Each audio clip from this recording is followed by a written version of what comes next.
கர்த்தர் நல்லவர். இந்த சீக்கிரம் என்ற வார்த்தைக்கு என்ன அர்த்தம்னா யாராச்சும் சொல்ல முடியுமா? வெளிப்படுத்தல் விசேஷத்துல 22வது அதிகாரத்தில் சொல்ல இதோ சீக்கிரமா என்ன பண்றேன் நான் வருகிறேன் அப்படின்னு சொன்னார் இல்லையா? அந்த சீக்கிரம் என்ற வார்த்தைக்கு என்ன அர்த்தம்? 1வது அதிகாரத்தோடு சொல்லப்படுகிறது, இதோ சீக்கிரத்தில் சம்பவிக்க வேண்டியவளை ஆமா நான் உனக்கு சொல்றேன், அதை என்ன பண்ண யோவானுக்கு வெளிப்படுத்தும் போது அதான் சொல்றேன். அப்போ முதல்ல ஆரம்பிக்கும் போதும் வெளிப்படுத்தல் விசேஷத்துல சீக்கிரம் என்ற வார்த்தை என்ன பண்றாரு? ஆமா பயன்படுத்துறார்.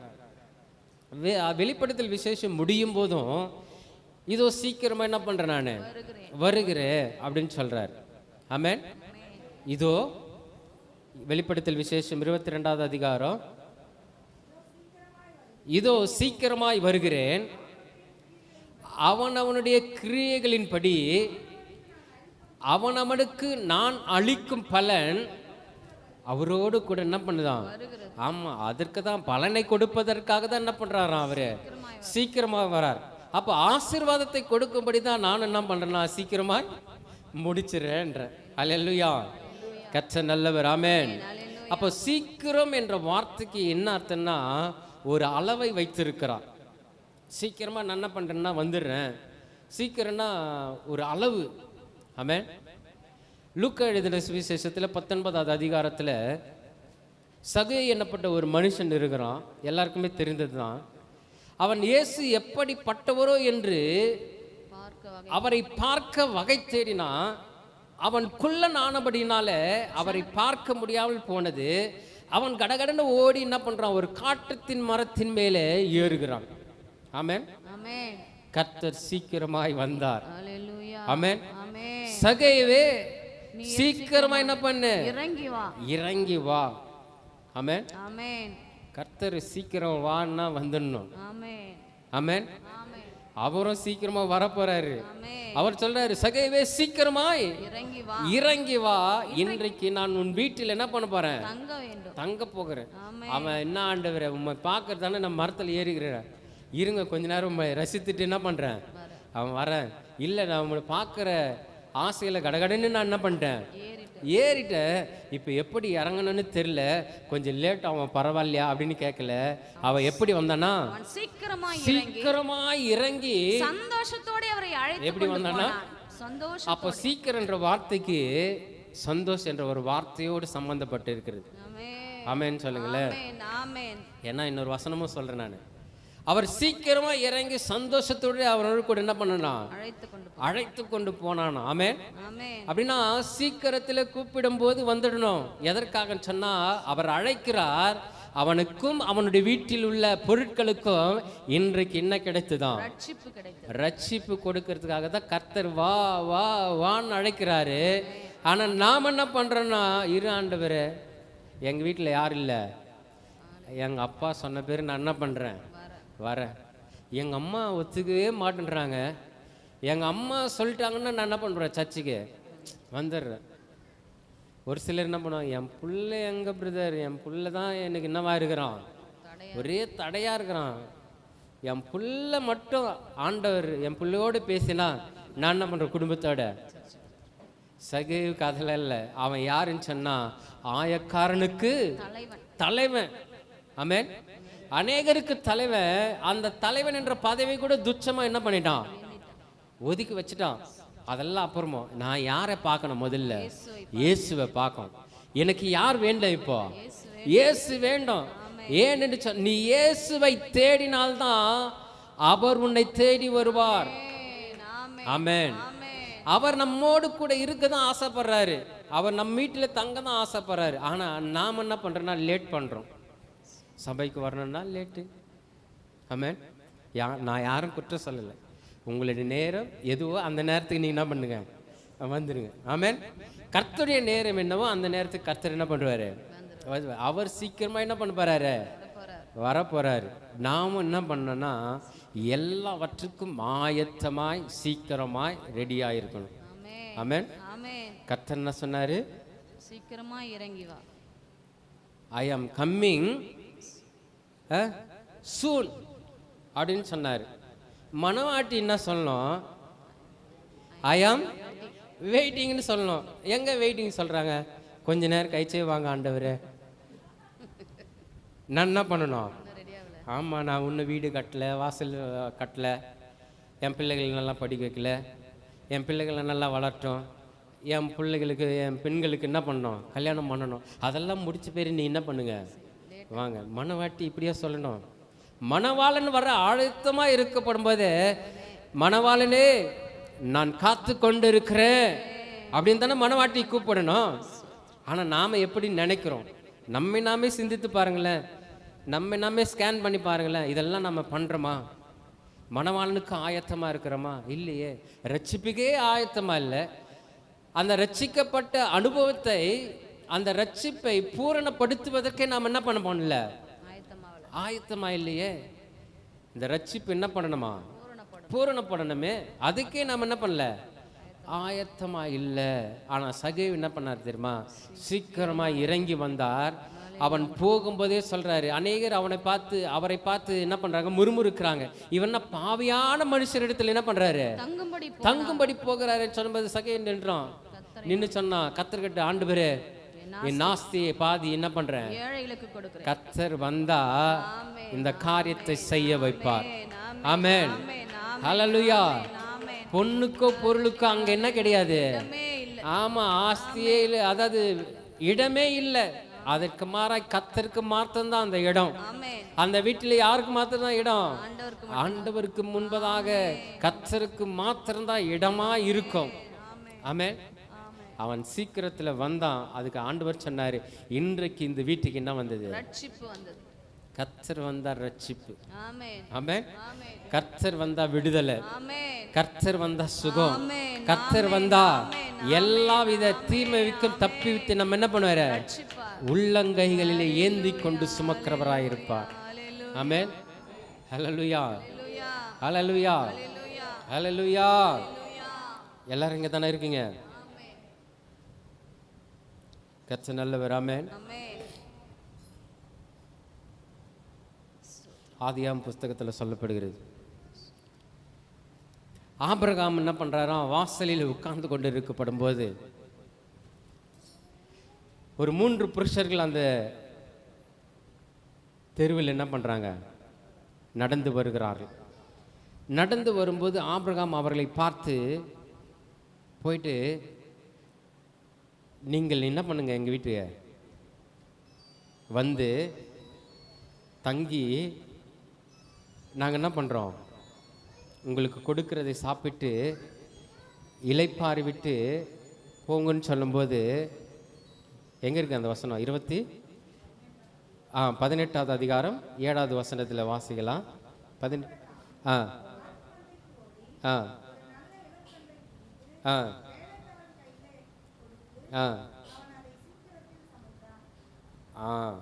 அதுக்கு மேல அவங்க மனைவி கிட்ட ஒரு வார்த்தை சொல்வாரு. அப்பொழுது ஆபிரகாம் தீவிரமாய் கூடாரத்தில் சாராடிடத்தில் போய் நீ சீக்கிரமாய் 3 படி மெல்லிய மாவு எடுத்து பிசைந்து அப்பம் சுடு என்றான். நீங்க நல்லா கவனிக்கிறீங்களா? நீ சீக்கிரமாய் எத்தனை படி மாவு? 3 படி மாவு எடுத்து பிசைந்து அப்பம் சுடு என்றான். ஆபிரகாம் மாட்டு மந்தைக்கு ஓடி ஒரு நல்ல இளங்கன்றை பிடித்து, நல்ல வாசிக்கலாமே. ஆபிரகாம் மாட்டு மந்தைக்கு ஓடி ஒரு நல்ல இளங்கன்றை பிடித்து வேலைக்காரன் கையிலே கொடுத்தான். அவன் அதை சீக்கிரத்தில் சமைத்தான். அவன் அதை என்ன பண்ணனா? சீக்கிரத்தில். நீங்க நல்லா கவனிச்சு பாத்தீங்கன்னா, சீக்கிரத்திலேன்னு சொல்லப்படும் போது அவர்கள் சீக்கிரமா என்ன பண்ணாங்க? செய்தாங்க. ஆமென். இப்ப நம்ம வீட்டில் இருக்கிறவங்களுக்கு சொல்லுங்களேன், ஒரு சீக்கிரமா நீங்க ஒரு சாப்பாடு செஞ்சு இப்போ வந்திருக்கிற ஊழியக்காரங்களுக்கு கொடுக்கணும், இல்லை விசுவாசிகள் கொடுக்கணும்னா என்ன சொல்லுவாங்க? என்ன பிரதர் என்ன சொன்னீங்க? இன்னொரு தடவை சொல்லுங்க அப்படின்னுவாங்க. இல்லைம்மா கொஞ்சம் சீக்கிரமாக என்ன பண்ணுங்க, ஒரு டீயோ காஃபியோ. இப்போ தான் அடுப்பு பற்ற வைக்கணும். ஆமென். அடுப்பை பற்ற வைக்கணும், பால் வாங்கின்னு வரணும், பாத்திரத்தில் ஊற்றணும், எவ்வளோ வேலைக்குது. நீ என்ன பண்ணுற? ஆமாம் சீக்கிரத்தில் சமையன்ற. ஆனால் ஆபிரகாம் சொன்னார் பாருங்களேன், சாரலோக்கி நீ 3 படி மாவை எடுத்து அதை பிசைந்து அப்பம் சுடு என்றான். அதே போல நான் அவங்க என்ன பண்ணிட்டாங்க? செய்து முடிச்சாங்க. அவன் வேலைக்காரன் என்ன பண்ணான்? ஒரு கன்றை சீக்கிரத்திலே சமைத்து கொண்டு வந்து விட்டுட்டானா. ஆமென். அப்படின்னா என்ன அர்த்தம்? 3 படி என்பது ஒரு அளவை குறிக்கிறது. இந்த அளவுக்குள்ள நீ என்ன பண்ணணும்? இந்த வேலையை செஞ்சு முடிச்சிடணும். ஆமென். அப்ப கொடுப்பது என்னன்னு அர்த்தம்? சமைத்து கொடுப்பது. கர்த்தருக்கு தர வேண்டிய நேரத்தை சரியான நேரத்தில் என்ன பண்ணணும்? கொடுத்துடணும். அப்ப கர்த்தருக்கு கொடுக்க வேண்டிய கனத்தை, கர்த்தருக்கு கொடுக்க வேண்டிய இருதயத்தை, கர்த்தருக்கு கொடுக்க வேண்டிய ஆவிய, கர்த்தருக்கு கொடுக்க வேண்டிய சரீரத்தை கர்த்தருக்கு என்ன பண்ணிடணும்? கொடுக்கணுமா கொடுக்க கூடாதா? அதுவும் எப்படி கொடுக்கணுமா? எப்படி கொடுக்கணும்? நிறைய பேர் சொல்ல மாட்டேன்ற பாருங்களேன். ஆமா, கொடுக்கறதுக்கு மனசே இல்லை நமக்கு.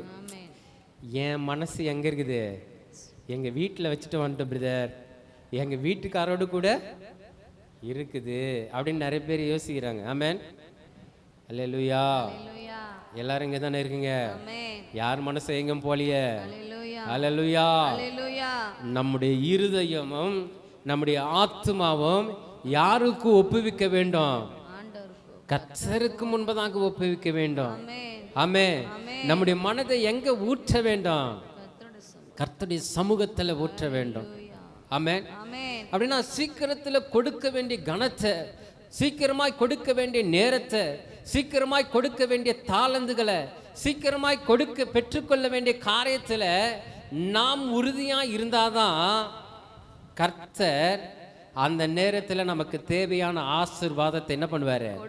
கொடுப்பார். சாராளுக்கு பார்த்தீங்கன்னா அப்போ பிள்ளையே இல்லையா. பிள்ளை இல்லாத நேரத்தில் இவங்க வராங்க. அவங்க சொல்றாங்க, நான் ஏற்ற நேரத்தில் என்ன பண்ணுவேன்?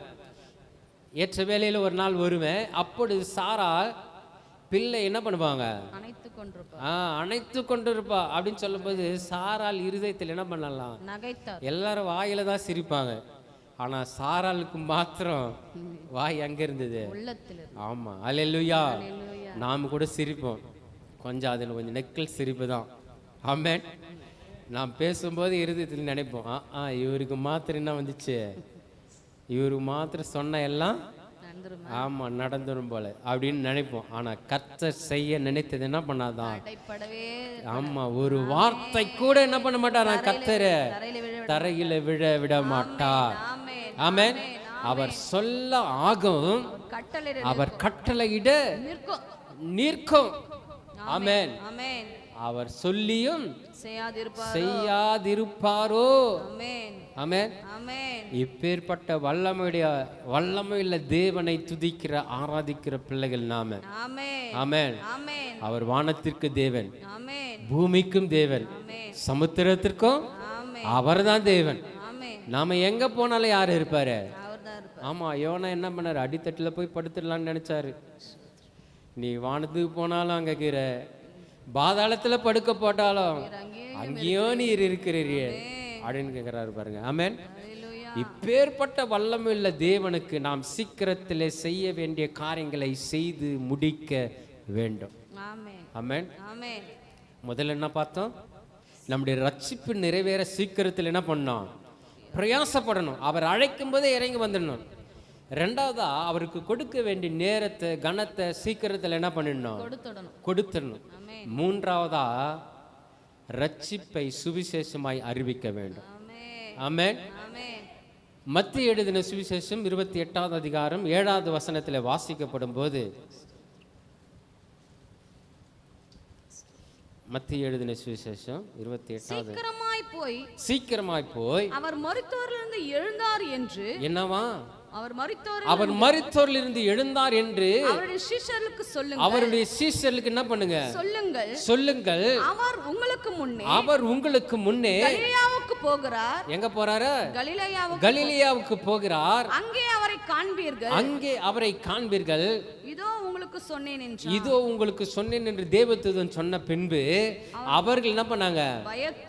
பயத்தோடும் மகா சந்தோஷத்தோடும் கல்லறை விட்டு சீக்கிரமாய் புறப்பட்டு. நல்லா கவனிச்சு பாத்தீங்களா? எங்கெங்கெல்லாம் 2 சீக்கிரம் வருதோ அங்கங்கெல்லாம் 2 சாட்சிகள் வந்து நிக்குது. ஆமென். ஒன்றுக்கு இன்னொன்னு சாட்சி. ஆமென். ஆண்டவராக இயேசு கிறிஸ்து உயிர்த்தெழுந்த நற்செய்தியை யாரிடத்துல போய் சொல்லுங்க? அவருடைய சீஷரிடத்துல போய் சொல்லுங்க. ஆமென். ஆமென். ஹல்லேலூயா. ஹல்லேலூயா. ஹல்லேலூயா. ஹல்லேலூயா. நல்லா கவனிக்கிறீங்களா? அநேக சபையில, நான் சொல்றது சபையில, ஆமென், பெண்கள் என்ன பண்ணக்கூடாதான்? பேசக்கூடாது. என்ன பேசக்கூடாது? என்ன பேசக்கூடாது? கர்த்தருடைய வார்த்தையை பேசக்கூடாது. அங்க வேதத்தை நல்லா என்ன பண்ணணும்? 1க்கு 7 தடவை என்ன பண்ணணும்? எங்கெங்கெல்லாம் பேசக்கூடாதுன்னு சொல்லு, பெண்கள் சபையில பேசக்கூடாதுன்னு சொல்லப்பட்டு இருக்குதோ அங்க 1க்கு 7 தடவை என்ன பண்ணுங்க? ஆமா, வாசிக்கணும். அந்த அதிகாரம் முழுவதும் வாசிக்கணும். புரியலையா? அதுக்கு முன்னாடி இருக்கிற அதிகாரத்தை வாசிக்கணும். இன்னும் புரியல, அதுக்கு பின்பதாக இருக்கிற அதிகாரத்தை என்ன பண்ணணும்? வாசிக்கணும். அப்பதானே நமக்கு புரியும். பேசக்கூடாது பேசக்கூடாது பேசக்கூடாதுன்னா நீ பெண்களை இழிவுபடுத்துகிற காரியத்திற்காக கர்த்தர் ஒரு பெண்ணின் வயிற்றில், கண்ணின் வயிற்றில் என்ன பண்ணாராம்? பிறந்தார். அவர் உயிரோடு எழுந்திருக்கப்படும் போது யாருக்கு தான் தரிசனமானாரு? ஆமா, எந்த மதத்திலும் பெண்கள் என்ன பண்றாங்கன்னா இழிவுபடுது. எல்லா மதத்திலும், அது இந்துவாக இருந்தாலும் சரி, முஸ்லீமாக இருந்தாலும் சரி, கிறிஸ்தவர்களாக இருந்தாலும் சரி. இந்துவாக இருந்தால் கல்லறைக்குள்ள என்ன, அதாவது கருவறைக்குள்ள என்ன பண்ணக்கூடாது? போக கூடாது. அதே போல முஸ்லீம்கள் என்ன பண்ணக்கூடாது? பெண்களை விடமாட்டேன்றாங்க பாருங்களேன். அப்போ கிறிஸ்தவர்களும் ஒரு பகுதியினர் சொல்றாங்க பெண்கள் என்ன பண்ணக்கூடாது. அப்போ அங்கே என்ன பண்ணுச்சு? பிசாசு தந்திரமான கட்டுகள் என்ன பண்றான்? ஏன் பேசக்கூடாதுன்னு சொல்றாரு? எதற்காக பேசக்கூடாதுன்னு சொல்றாரு? என்ன வார்த்தையை பேசக்கூடாதுன்னு சொல்றாரு? அதை யாரும் என்ன பண்றது இல்லை? படிக்கிறது இல்லையே, சத்தியத்தை ஆராய்கிறது இல்லையே, அதை தியானிக்கிறது இல்லையே. என்ன பேசணும், என்ன பேசக்கூடாது? நீ போய் உன் புருஷ இடத்துல என்ன பண்ண கேட்டு அதை எதை கற்றுக்க சொன்னார்? யார் என்ன பண்ணுறதில்ல, அதை நமக்கு சொல்லியும் தரதில்லை. அவங்க பேசாத இருக்கிறது நல்லதுன்னு நினைக்கிறாங்க. நீ போயிட்டு என்ன பண்ண உன் புருஷன் இடத்துல கேட்டுக்கணுன்னே அவங்க என்ன பண்ணுறாங்க? வீட்டில் போயிட்டு நீ சொல்கிறியா இல்லையான்னு சண்டை போடுறாங்க. ஹல்லேலூயா. ஹல்லேலூயா. கர்த்தர் நல்லவர். ஆமென். கர்த்தர் நல்லவர். ஹல்லேலூயா. எந்த பெண்பாலை இழிவுபடுத்துகிறார்களோ அதே பெண்பாலை கர்த்தர் தேவன் உயர்த்தி வச்சிருக்கிறார். ஆமென். அவர் பிறந்ததே ஒரு கன்னியின் வயிற்றில். அவர் உயிரோடு எழுந்திருக்கப்படும் போது சீஷர்கள் 12 பேர் அவரோடு கூட இருந்தார்கள் தான். எல்லாரும் கல்லறையிடத்தில் ஓடி வந்தார்கள் தான். ஆனால் அவர்களுக்கு முதலாக தரிசனமானது யாருக்கு? ஒரே ஒரு பெண்ணுக்கு. ஆமென். நீ போய் நான் சொல்லுன்னா, நான் உயிரோடு எழுந்திருக்கிறேன், அவர் உயிர் தெரிந்திருக்கிறார், தாம் சொன்னபடி உயிரோடு எழுந்திருக்கிறார், அவர் சொன்னபடி அவர் இங்கே இல்லை, உயிரோடு என்ன பண்ணிட்டாரு? இதையே அவருடைய சீஷர்களுக்கு சொல்லுன்னு சொல்ல போது யாருக்கு தான் அந்த தரிசனத்தை கொடுத்தாரு? பெண்பாலுக்கு தான் கொடுத்தாரு. ஒரு பெண்ணுக்கு தான் சொன்னாரு. ஆமென். அதனால பெண்களை ஒதுக்க கூடாது. அவர்கள் தான், பெண்கள் தான் நாட்டின் கண்கள். சொல்லுங்க, பெண்கள் நாட்டின் கண்கள். ஒரு பெண் நினைச்சா ஒரு மதுரை கூட என்ன பண்ணுவாங்க? ஆமா, எரிச்சிடுவாங்க. எரித்தவர்கள் தான் நம்ம பெண்கள். ஆமென். ஹல்லேலூயா. ஹல்லேலூயா. அதனால ஊழியத்தில் பெண்கள் ரொம்ப முக்கியம். எதான் சொல்ல வரேன்? பெண்களுக்கு தான் சொன்னார், நீ போய் சீக்கிரத்தில் என்ன பண்ணு சொல்லு, அவர் உங்களுக்கு முன்பதாக எங்க போறாரு? கலிலேயாவுக்கு போகிறார் அப்படின்னு சொன்ன பிற்பாடு இவர்கள் பயத்தோடும் மகா சந்தோஷம். சீக்கிரம் எங்கெங்கெல்லாம் வருதோ அங்க பயம் வரும், சீக்கிரம் எங்கெங்க வருதோ அங்க மகா சந்தோஷம் வரும். ஆமென். ஏன்னு சொன்னா நாம் பயபக்தியா இருந்து, ஆமென், பயபக்தியோடு காத்திருக்கப்படும் போது மணவாளன் வரும்போது நமக்கு சந்தோஷம் உண்டாகும். ஆமென். ஹல்லேலூயா. ஹல்லேலூயா. அப்போ இதை நற்செய்தியாக மற்றவர்களுக்கு என்ன பண்ண? ஆமா, அவர்களுக்கு சொன்னாரு. இப்ப நமக்கு என்ன பண்றாருன்னா இதை சொல்கிறார். நீங்களும் உங்கள் ரட்சிப்பை பெற்றுக்கொண்ட நீங்களும் இதை பெற்றுக்கொண்டு இங்கே சும்மா இருக்காதீங்க. நீங்க போங்க, உங்க எங்கெங்கெல்லாம் தெரியுமோ அங்கங்கெல்லாம் கர்த்தருடைய வசனத்தை என்ன பண்ணுங்க? ஆமா, அவர் உயிரோடு எழுந்தார், அவர் உயிர் தெழுந்தார், அவர் இரட்சகராய் வந்தார், மீண்டும் மணவாளனாய் வரப்போகிறார் என்ற வார்த்தையை மற்றவர்களுக்கு என்ன பண்ணுங்க? சொல்லுங்க அப்படின்னு சொல்லியிருக்காரு. சீசர்களுக்கு என்ன பண்ணாரு? நீங்கள் போய் சகல ஜாதிகளையும் சீஷராக்கி பிதா குமாரின் பரிசுத்த ஆவியானவர்களை நீங்க என்ன பண்ணுங்க, ஞானஸ்தானம் கொடுங்க. ஆமென், ஆமென், அல்லேலூயா. அல்லேலூயா. அப்போ சபை என்பது எதற்கு முக்கியத்துவம் படுத்துதுன்னா, அநேக மரிக்கிற ஜனங்களை இங்கே கொண்டு வந்து உயிர் பெற செய்து திரும்பவும் என்ன பண்ணுது, ஆமென், ஆமென். விடுதலையோடு அனுப்புகிறது. எதற்காக? நற்செய்தியை சுவிசேஷமாய் அறிவிப்பதற்காக. ஆமென், ஆமென், ஆமென். ஹல்லேலூயா, அல்லேலூயா, ஹல்லேலூயா. அல்லேலூயா. மார்த்தாள் மரியாள்னு ஒரு சகோதரி இருந்தாங்க இல்லைங்களா?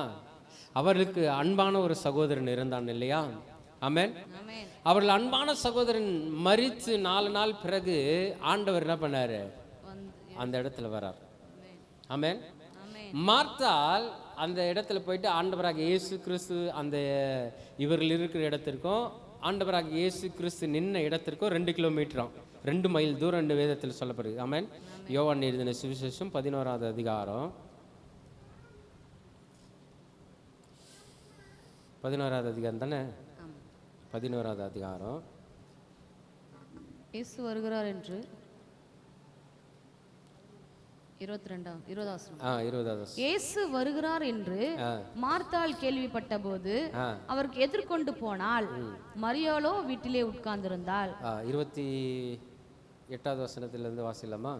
இவைகளை சொன்ன பின்பு அவள் போய் தன் சகோதரியாகிய மரியாளை ரகசியமாய் அழைத்து, போதகர் வந்திருக்கிறார், உன்னை அழைக்கிறார் என்றால், அவள் அதை கேட்டவுடனே சீக்கிரமாய் எழுந்து அவரிடத்தில் வந்தாள். சீக்கிரமாய் எழுந்து அவரிடத்தில் வந்தாள். இயேசு இன்னும் கிராமத்துக்குள் வராமல் மார்த்தாள் தம்மை சந்தித்த இடத்திலே இருந்தார். அப்பொழுது வீட்டிலே அவளுடனே கூட இருந்து அவளுக்கு ஆறுதல் சொல்லிக் கொண்ட யூதர்கள் மரியாள் சீக்கிரமாய் எழுந்து போகிறதை கண்டு கல்லறையிடத்தில் அழுகிறதற்கு போகிறாள் என்று சொல்லி அவளுக்கு பின்னே போனார்கள். இயேசு இருந்த இடத்தில் மரியாள் வந்து அவரை கண்டவுடனே அவர் பாதத்தில் விழுந்து, ஆண்டவரே, நீர் இங்கே இருந்தீரானால் என் சகோதரன் மரித்திருக்க மாட்டான் என்றார். ஆமென், அல்லேலூயா. நீங்க நல்லா கவனிச்சு பாத்தீங்கன்னா, ஆண்டவராகிய இயேசு கிறிஸ்து லாசருவை உயிரோடு எழுப்பதற்காக காத்து கொண்டிருக்கிறார். ஆமென். அதற்கு யார் வரணும்னா, மரியாள் வரணும், அவருடைய சகோதரி வரணும். ஆமென், அல்லேலூயா. நல்லா கவனிக்கிறீங்களா? அவர் எங்க வந்து நிற்கிறாரு? கல்லறையின் இடத்துல வந்து நிற்கிறார். நான் சொன்னேன் இல்லைங்களா, சபை எதற்கு சமமாய் இருக்குதுன்னு சொன்னா, கல்லறைக்கு சமமாய் இருக்கிறது. ஆமென், அல்லேலூயா. சபை என்பது மரித்தவர்களை அடக்கம் பண்ணுகிற இடமாக மாத்திரமல்ல, மரித்தோரை உயிரோடு எழுப்புகிற இடமாகவும் இருக்கிறது. அல்லேலூயா. பாவத்தில் மரித்தவர்கள், அக்கிரமத்தில் மரித்தவர்கள், தேவனுடைய வார்த்தை மீறி மரித்தவர்களை கொண்டு வரப்படும் போது, அநேகர் மரித்து கிடந்த ஜனங்களை ஆண்டவராகிய இயேசு கிறிஸ்துவின் மூலமாக ரட்சிப்பை பெற்றுக் கொள்ளப்படும் போது, சபைதான் அவனுக்கு சுவிசேஷமாக என்ன பண்ணுது? சத்தியத்தை போதிக்கிறது. அந்த வார்த்தையை கேட்கப்படும் போது, அந்த வசனத்தை கேட்கப்படும் போது, அந்த சத்தியத்தை கேட்கப்படும் போது, லாசருவே வெளியே வாணுவும் போது மரித்து கிடந்தவன் உயிரோடு எழும்புகிறான். நல்லா யோசித்து பாருங்க. நீங்களும் நானும் ஒரு காலத்தில் பாவத்தில் மரித்தவர்கள் தான். நீங்களும் நானும் ஒரு காலத்தில் அக்கிரமத்தில் கடந்தவர்கள் தான். நீங்களும் நானும் தேவனுடைய வார்த்தைக்கு மீறி நடந்தவர்கள் தான். ஆனால் இன்றைக்கு ஜீவனோடு பேசுகிறோம். மாம்சத்தின் ஆவியை கொண்டு அல்ல, சத்தியத்தின் ஆவியை கொண்டு. மாம்ச சிந்தை மாம்சத்துக்கு ஏற்றபடி என்ன பண்ணும்? யோசிக்கும். ஆனா ஆவியின் சிந்தையோ ஜீவனும் சமாதானத்தை யோசிக்கும். ஆமென் சொல்லுங்களேன். அல்லேலூயா. எல்லாரும் இங்க தானே இருக்கீங்க? அல்லேலூயா. அப்ப ஆண்டவராகிய இயேசு கிறிஸ்து பாவத்தில் மரித்து கிடந்த ஒவ்வொருவர் என்ன பண்றாரு? உயிர்ப்பிக்கிறார். எப்படி சத்தியத்தை சுவிசேஷமாய் அறிவீங்கள், உயிர்த்தெழுதலை சுவிசேஷமாய் அறிவீங்கள் என்று மரியாளுக்கு சொன்னாரோ, அது வேற மரியாள், இங்க வேற மரியாள். இது மார்த்தாள் மரியாள். அங்கே எந்த மரியாள்? நல்லா கவனிச்சுக்கணும். 7 விதமான மரியாள் என்ன பண்ணப்படுறது வேதத்தில் சொல்லப்பட்டிருக்கு. ஆமென். அப்போ மரியாள் வந்து ஆண்டவரிடத்தில் என்ன பண்ணனா உயிர்த்தெழுதலை பற்றி பேச வேண்டும். மார்த்தாள் கிட்ட பேசுறாரு. ஆனா மரியாள் வந்து நிற்கப்படும் போது அதை கண்கூடா என்ன பண்ணோம் பார்க்கணும். ஆமென். ஏனென்று சொன்னால் இன்றைக்கு அநேகருடைய வாழ்க்கையில நாமும் என்ன பண்ணனா பாவத்துக்கு மரித்து நீதிக்கு என்ன பண்ணோம் உயிரோடு எழுந்திருக்கிறவர்களா இருக்கணும். ஆமென். ஆமென். ஹல்லேலூயா. ஹல்லேலூயா. வசனத்தை கேட்கிறோம், ரட்சிக்கப்படுகிறோம். அது என்ன ரட்சிப்பு? ஏற்கனவே சொல்லியிருந்தேன், அது பொது, எல்லாருக்குமே பொது. வசனத்தை கேட்டு மனம் திரும்புறது. ஆமென். ஆனா பிள்ளையாய் மாறுகிறது என்பது ரொம்ப முக்கியம். கிறிஸ்துவுக்குள்ள எல்லாரும் சகோதர சகோதரிகளா என்ன பண்றோம்? ஆமா, ரட்சிக்கப்படும் போது. ஆனா சபைக்கு வந்து ஞானஸ்தானம் எடுத்து பிள்ளையாய் வளரப்படும் போதுதான் கிறிஸ்துவுக்கு என்னவாய் மாறுகிறோம்? மனவாட்டியாய் மாறுகிறோம். தேவனுக்கு இல்ல என்னவாய் மாறுகிறோம்? பிள்ளைகளாய் மாறுகிறோம். ஆமென். இந்த உயிர்த்தெழுதல் தான் ரொம்ப முக்கியம். ஆனால் தான் லாசருவை எழுப்பப்படும் போது லாசருவே வெளியே வா, அவன் கட்டுகள் அவிழ்க்கப்பட்டது. ஆமென். நம்முடைய பாவ கட்டுகள் என்ன பண்ணப்பட்டது? அவிழ்க்கப்பட்டது. எப்படி லாசரு உயிரோடு வந்து மற்றவர்களுக்கு முன்பதாக சாட்சியாய் நின்றானோ அதே போல நம்முடைய வாழ்க்கையிலும் நாம் என்னவா இருக்க வேண்டும் என்று தேவன் விரும்புகிறார். சாட்சியுள்ள வாழ்க்கை வாழ வேண்டும் என்று விரும்புகிறார். ஆமென். இதுதான் ரொம்ப முக்கியம்.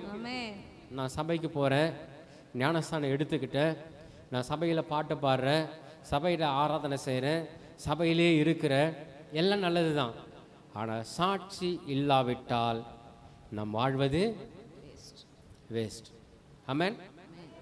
சாட்சி தான் ரொம்ப முக்கியம். சாட்சி இல்லாமல் என்ன பண்ண முடியாது? கர்த்தருக்கு முன்பதாக நிற்க முடியாது. அப்போ சீக்கிரம் செய்ய வேண்டிய காரியத்தில் சீக்கிரமா ஞானஸ்தானத்தை என்ன பண்ணணும்? என்ன பண்ணணும்? இருபதர் எங்க சித்ரா யோசிக்குது, எங்க வீட்டுக்காரு சொல்லிட்டாருன்னா என்ன பண்றேன் நான்? ஆமா, அவரோடு நான் எடுத்துக்கணும் அப்படின்னு நாங்கள் என்ன பண்ணிக்கிறோம்? பொருத்தனை பண்ணிருக்கிறோம். எல்லாருக்கும் பாருங்களேன், இதுதான் தன் கணவர், தன் மனைவி, தன் பிள்ளைகள், இதை தான் தடையா. ஏன்னு சொன்னா பிசாசு தந்திரமா என்ன பண்ணுவான்? அங்கங்க ஒரு தடையை வச்சிருவான். ஏன்னா நாம் தேவனுடைய பிள்ளைகளாய் மாறவிட கூடாது. நம் கர்த்தருடைய வருகைக்கு ஆயத்தமா இருக்க, அது பிசாசுடைய தந்திரம். அந்த தந்திரத்தை நாம் ஜெயிக்கிறோமா? இதற்கு தான் சபை தேவை. நம் வசனத்தை கேட்கப்படும் போது அந்த வசனத்தை கேட்டு என்ன பண்றோம்? கேட்ட இடத்துல பக்கத்தில் கைட்டு என்ன பண்ணுறோம்? வச்சிடறோம். வீட்டுக்கு போயிட்டு நம்முடைய எப்பொழுதும் போல நம்முடைய வேலைகளை செய்ய ஆரம்பிக்கிறோம். அது செய்ய கூடாது. சீக்கிரத்தில் செய்ய வேண்டிய காரியத்தை சீக்கிரத்தில் என்ன பண்ணிடணும்? செய்து முடித்து விட வேண்டும். ஆமென். ஏனென்று சொன்னால் அவர் சீக்கிரமாய் வரப்போகிறார். ஆமென். முப்பரியும் நூல் சீக்கிரம் பிதா குமாரன் பரிசுத்த ஆவியானவர் ஒரு அளவோடு காலத்தை என்ன பண்ணியிருக்காரு? வைத்திருக்கிறார். நீங்க நல்லா கவனிச்சு பார்த்தீங்கன்னா, குமாரனாக இயேசு கிறிஸ்து வந்து அடிக்கப்பட்டு நொறுக்கப்பட்டு கல்வாரி சிலுவையில ரத்தத்தை சிந்தி மரித்து அடக்கம் பண்ணப்பட்டு 3ஆம் நாள் எழுந்து பரலோகத்துக்கு போற வரைக்கும் அவர் எழுந்து 43 நாள் இந்த உலகத்தில் இருக்கிற எல்லா ஜனங்களுக்கு என்ன பண்ணாராம்? தன்னை தரிசனமா என்ன பண்ணாரு? காண்பித்தார். அதுக்கு பின்பதாக நான் போகிறேன், உங்களுக்காக ஒரு தேற்றளவாளன் வருவாரு. நான் போனாதான் அவர் என்ன பண்ணுவாரு? அது ஒரு காலம். அவர் வந்து மரிக்கணும் என்பது ஒரு காலம். இன்றைக்கு ஒரு காலம் இருக்குது, ஆவியானவர் நம்மோடு கூட உலாவிக் கொண்டிருக்க வேண்டிய ஒரு காலம். ஆமென். அவர் வருவார், ஆவியானவர் வருவார், நம்மோடு கூட இருப்பார். அவர் அப்பப்போ இறங்குறவர் போகிறவர் அல்ல, அவர் எப்போது நம்மோடு கூடவே இருக்கிறவர். நாம் போகும்போது நம்மோடு கூட வருவார், நாம் வரும்போது நம்மோடு கூட வருவார். நாம் பேசும்போது நம்மை உணர்த்துவார். நீ இதை பேசக்கூடாது, வசனம் இதை சொல்லுகுது, இதை நீ மாற்றி பேசுறியே, நீ பொய் பேசுறியே, நீ சபைக்கு தானே போற அப்படின்னு நம்ம என்ன பண்ணுவார்? உணர்த்துவார். இதுதான் ஆவியானவர் நம்மை சத்தியத்தை கொண்டு உணர்த்துகிறவராயிருக்கிறார். அவர் வந்து சத்தியத்தை குறித்தும் நீதியை குறித்து நம்ம என்ன பண்ணுவாராம்? கண்டித்து உணர்த்துவார். உணர்த்துவார். ஆமென். ஆமென். அப்படி அந்த ஆவியானுடைய காலங்களில் நாம் இருக்கிறோம். அவர் நம்மை பக்குவப்படுத்துகிறார். அதை விட்டுட்டு நாம் என்ன பண்ணக்கூடாது. ஆமா, சீக்கிரத்தில் நிறைய பேர் என்ன பண்றாங்கன்னா தன்னுடைய பாவ வாழ்க்கைக்கு திரும்புகிறார்கள். அப்படி இருக்க கூடாது. கூடாது. நாய் தன் கக்கினதை திரும்ப என்ன பண்ணக்கூடாதான். தின்னக்கூடாது. என்ன பண்ணக்கூடாதான். தின்னுவது போல என்ன பண்ணக்கூடாது. பாவத்துக்கு போகக்கூடாது. அந்த பாவத்தை நாம் திரும்ப என்ன பண்ணக்கூடாது. செய்யக்கூடாது. திரும்பி பார்க்க கூடாது. ஆமென். ஆமென். நாம் எதற்காக அழைக்கப்பட்டு இருக்கிறோம். ஹல்லேலூயா. பரிசுத்தமான வாழ்க்கைக்கு. பாவம் நிறைந்த உலகம்தான். ஹல்லேலூயா. ஹல்லேலூயா. பாவம் நிறைந்த உலகம்தான். உலகம்தான். ஆனா அதிலே பரிசுத்தமான வாழ்க்கை கொடுத்திருக்கிறார் கர்த்தர். ஆமென். ஆமென். ஆமென். பாவத்துல தான் நம்ம நடந்து போகணும், வேற வழி இல்லை. ஆனா எப்படி வாழணுமா. பரிசுத்தமாக கொஞ்சத்துல உண்மையா இருந்தால் உன்னை அநேகத்தில் என்னவா இருப்பேன், அதிகாரியாய் வைப்பேன்னு சொல்லியிருக்கார். எல்லாத்திலையும் கொஞ்சம் தான் எதிர்பார்க்கிறார். கடுகளவு விசுவாசம் கொஞ்சம் இருந்தா போதும்னு நினைக்கிறாரு. அப்போ கர்த்தர் நாம கொஞ்சத்துல உண்மையா இருந்தால் அவர் சீக்கிரத்தில் என்ன பண்ண போறாரு, வரப்போகிறார். ஆமென். அவர் சீக்கிரமாய் வந்து நம்மை அழைத்து கொண்டு போகும்போது நம் மனவாட்டிகளாய் ஆயத்தம் பண்ணப்பட்டவர்களாய் இருக்கணும். நம் ஆயத்தம் உள்ளவர்களாய் இருக்கணும். ஆமென். ஹல்லேலூயா. ஹல்லேலூயா. அதனால கர்த்தர் என்ன பண்றாரு, நீங்கள் சீக்கிரமாய் செய்ய வேண்டிய காரியத்தை செய்யுங்க. உங்கள் ரட்சிப்பின் நிறைவேற பிரயாசப்படுங்க. சத்தியத்தை மற்றவரிடத்தில் என்ன பண்ணுங்க, சீக்கிரமாய் போய் சொல்லுங்க. ஒருவேளை மரித்திருந்தா சபைக்கு கொண்டு வாங்க. சபையில அவன் என்ன பண்ணுவான், சீக்கிரமாக உயிர்ப்பிக்கப்படுவான். லாசருவே வெளியவான்னு சொல்லும் போது எப்படி அவன் கட்டுகள் அவிழ்ந்து வெளியே வந்தானோ அதே போல இங்க பாவ கட்டுகள், நோய்களின் கட்டுகள், அக்கிரமத்தின் கட்டுகள் அவிழ்க்கப்பட்டு போவோம். இது மனிதர்களால் அல்ல, தேவனாலே செய்யப்படும். ஆமென் சொல்லுங்களேன். ஹல்லேலூயா. அவர் கொடுத்திருக்கார், வரங்களை கொடுத்திருக்கிறார், தாளந்துகளை கொடுத்திருக்கிறார்.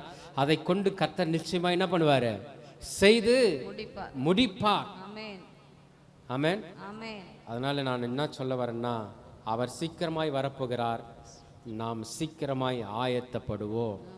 ஆமென். ஹல்லேலூயா. ஆண்டவராகிய இயேசு கிறிஸ்து என்ன சொன்னாரு, இதோ சீக்கிரமாய் வருகிறேன்.